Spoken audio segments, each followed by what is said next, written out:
If you struggle with self-comparison, this video is going to tell you exactly how to stop those thoughts. Hi, my name is Harriet and I am a self-esteem therapist. And in today's video, we're going to talk about the really real and raw experience of comparing yourself to others, especially when this is in a detrimental way. So, the problem with self-comparison. We've all heard it before. Comparison is a thief of joy. And you already know that, which is why you clicked on this video. Your self-comparison is making you feel insecure. It's making you feel bad about yourself. It's ruining social events with friends because you're constantly in your head. It's time to learn how to stop. And that's exactly what we're going to talk about in this video. I'm going to spare the many minutes of time by not over-explaining why comparison is bad and why you should try to stop. And instead, give you practical tools and education so that you know how to stop. I do think it's really helpful to understand where does self-comparison come from and to start to understand the psychology of why we think the way we think. If you find yourself comparing yourselves to others in a self-deprecating way, this is a sign of low self-esteem. This is a sign of insecurity. But one of the psychological mechanisms that is behind this is this thing called confirmation bias. Confirmation bias starts with the beliefs that we hold. And if you have low self-esteem and you feel insecure about yourself, it's very likely that one of your core beliefs is something along the lines of, I am not good enough. That's a broad generalization, but from the many clients I've worked with,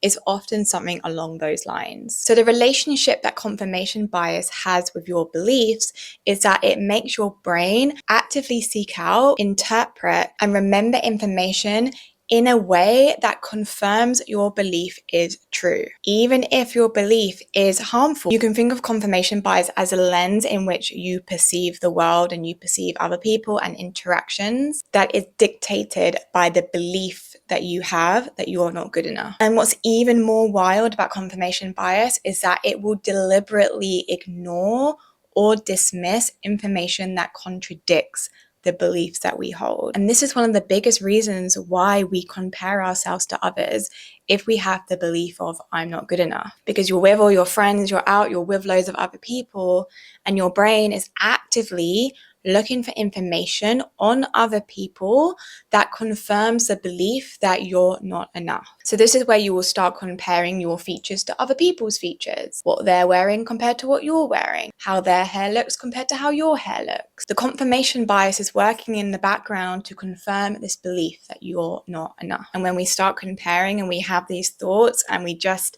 get washed away with it, it affects how we feel, and that affects how we show up in life. So this is really, really important to work on. Something to note with confirmation bias is that the process is automatic. As therapists, we sometimes call them hot thoughts. And this is why it doesn't work to just tell yourself, don't compare yourself tonight, stop doing that. The reason why this doesn't work, because you didn't choose to have those thoughts in the first place. You didn't decide to wake up today and think, I'm going to compare myself to every single person I see. I doubt that happened. So just telling yourself to stop, your brain won't comply with that. So my guidance is forget trying to stop the thoughts in the first place and instead focus on how you respond to those thoughts. Something that I say to my clients all the time is it's not the first thought that counts, it's the second thought, because it's how you respond. How we respond to the thoughts of comparing ourselves can be the difference between strengthening the comparison cycle and weakening it. Now that you understand comparison better,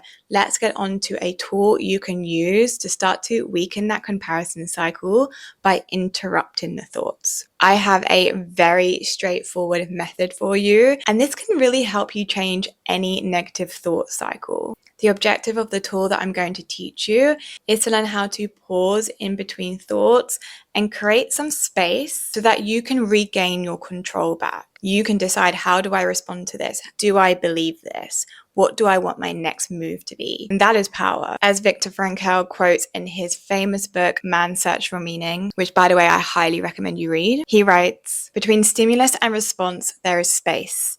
In that space is our power to choose our response. In our response lies our growth and our freedom. I've never heard anything more true. So let me teach you how to do this in a step-by-step method. I call this the RPR tool. So the first step, R, is recognizing the thought that you are having. And this is where it's really important to understand the self-comparison thoughts that you have. What do they sound like?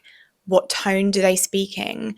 What do they usually say that is so obvious this is a self-comparison thought? Normally, you don't have to think too hard about this, but it can really help to sit down and reflect so that you can get really good at catching these thoughts and labeling them. And even if you just do this step, you are naturally already creating a pause, because by labeling and recognizing a thought that you're having, you're putting your prefrontal cortex back in motion. And you can think of your prefrontal cortex as the wise owl of your brain. And so doing this, you're already disrupting the thoughts, which is great. The second step, P, is pause. This pause can be as little as 10 seconds. But this is really important because when we have distressing thoughts, of course, naturally we can get into the habit of wanting to fix them. So wanting to say to yourself, no, I shouldn't think like that. Stop doing that. Stop talking to yourself like that. Or the second thing that you might do is you respond in a really emotional way. But this is where you want to practice the art of doing nothing. You've labeled your thoughts and now just pause.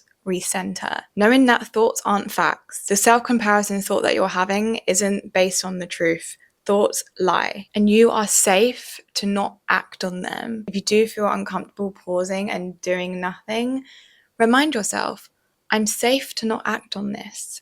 Take a breath and remind yourself that you are okay. If you're out and about and practicing something like this, use the bathroom as a little break. Excuse yourself. That is absolutely fine. The third and last step is R. Direct your attention. I think this part is really helpful because you may be thinking, okay, what do I do after I pause? You can redirect your attention. And I recommend redirecting your attention to something that isn't emotionally charged. And this is where mindfulness comes in really nicely. A really well-known and loved mindful activity is labeling what you can see, tuning into what you can hear, even tuning into what you can touch. And this is a way that you can redirect your attention, and you can do it really subtly as well. So if you're out and about and you're comparing yourself, you can recognize your thought, take that pause, and just start attending to what is around you, what you can see. And that's it. Every time you practice this technique, you are weakening the comparison cycle by interrupting the patterns of thought. You're creating space between the comparison thought